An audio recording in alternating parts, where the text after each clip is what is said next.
वज़ीर दाखिला मोहम्मद महमूद अली अजमेर शरीफ के दौरे पर हैं। आज वज़ीर दाखिला मोहम्मद महमूद अली ने जिला कलेक्टर अजमेर शरीफ अंशदीप और Akshay Godara commissioner Ajmer development authority के साथ इजलास तलब किया। इस दौरान वज़ीर दाखिला मोहम्मद महमूद अली ने रुबात की तामीर के लिए इजाजत के अलावा दीगर उमूर पर तबादला ख्याल किया। इजलास में दीगर अफसरान ने भी शिरकत की।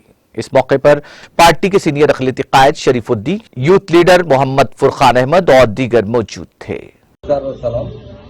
मैं Mohammed Mahmood Ali, Telangana state home minister, आप संस्थापित हो। आज हम लोग दरगाह शरीफ पर आए, अजमेर शरीफ पर ख्वाजा गरीबन नवाज की दरगाह पर, और हमारी स्टेट की तरक्की के लिए, हमारी आवाम की तरक्की के लिए यहाँ पर गीड़ा की दुआ की गई है, क्योंकि इस दरगाह से हमारा बहुत अच्छा ताल्लुक है। जब हमारी तेलंगाना स्टेट नहीं बनी थी तो हमारे चीफ मिनिस्टर साहब इस दरगाह पर आकर माथा टेककर दुआ करे थे कि आप हमारी स्टेट बनने में हमारी मदद कीजिए। अल्लाह ऊपर वाले से दुआ कीजिए खुदा से, ताकि हमारी स्टेट हासिल करने में कामयाबी हासिल हो। तो हमारी स्टेट मिल चुकी है, 8 साल में बहुत तेजी से हम तरक्की कर रहे हैं।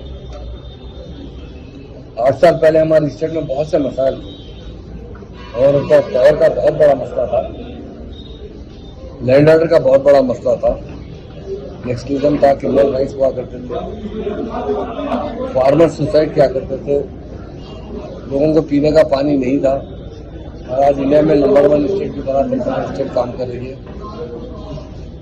हम घर घर तक मिशन भद्रता के तहत वाटर पहुंचाने वाले कोई लीडर है तो केसीआर साहब है। किसानों के लिए कालेश्वरम प्रोजेक्ट बनाएगा,